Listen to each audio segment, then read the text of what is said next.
questions often come up: what is the importance and why might I choose to pursue accreditation? And it first starts with membership, and what happens with institutions who want to become a member and pursue that.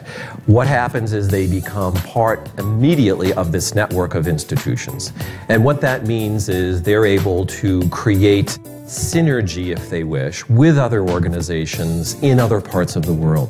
And many organizations are looking at expanding beyond their regional or local markets, and this is one of those organizations and one way in which organizations are able to achieve that goal. My name is Peter de Geisel. I'm Dean of Master School of Management. International accreditation plays a very important role in those countries where MSM is active. And by this I mean in developing countries, where very often small institutes with high potential are interested in to develop an internationally recognized position as an institute of higher education.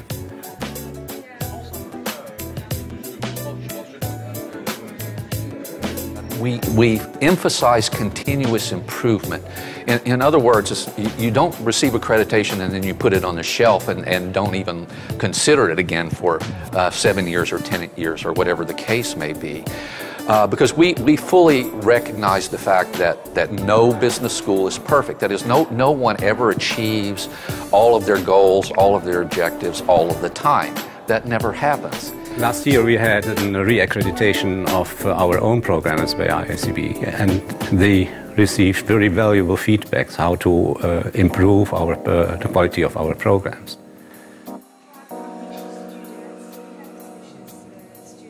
We work very closely with our member schools as a partner, a full partner, in helping them achieve excellence in business education and advancing that academic quality in their business programs. We're linked worldwide through contacts to colleagues and other institutions. And one of the most productive links we have is through IACBE. Now, what happens is institutions are linked to one another through this accreditation process. And what we find in our organization is the sharing of best practices. So we have an important value proposition for our members worldwide, and the first aspect of that is the mission-driven and outcomes-based philosophy of accreditation. And what that means is that our standards, our criteria for accreditation are driven by the institution's particular mission. Because different schools, even in the United States, but especially around the world, operate in different cultural environments, different organizational, regulatory environments, and they have different missions. And so consequently, they have different goals that they pursue. And our challenge was to develop manuals and guidelines which were flexible enough to assure quality, but then accept a different way of doing things. We run a number of seminars, we run a number of regional and national meetings where we bring together these schools from a number of countries around the world. We're just finishing up our European meeting, and we found an enormous amount of sharing among institutions about how they run their programs, and people walk away with best practices. And that's the type of sharing that you hope to receive from a network of schools.